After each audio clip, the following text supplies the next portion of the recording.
मग खरोखरच ट्रम्प म्हणतात त्याप्रमाणे आपण व्हेनेझुएलाकडून ऑइल घ्यायला, तेल घ्यायला सुरुवात करणार आहोत का?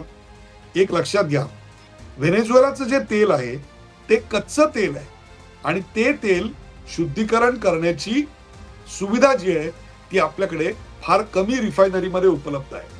उदाहरणार्थ, जामनगरला जी रिफायनरी आहे त्या रिफायनरीमध्ये आपल्याला या तेलाचं शुद्धीकरण करता येतं. त्यामुळे खूप मोठ्या प्रमाणात हे तेल घेणं हे आपल्याला फारसं ऍडवायझेबलही नाही आणि फायदेशीर पण नाही. 2019-20 पर्यंत आपण ते जरूर खरेदी करत होतो. उपलब्धता बदलली, त्याच्यामुळे आपण व्हेनेझुएलाकडून येणारा ऑइल सप्लाय मध्यंतरीच्या काळात बंद केलेला होता. आता आणखीन एक महत्वाचा प्रश्न येतो, तो म्हणजे ट्रम्प साहेबांनी रशियाकडून भारत तेल घेणं बंद करणार, यावर रशियाने काय प्रतिक्रिया दिली?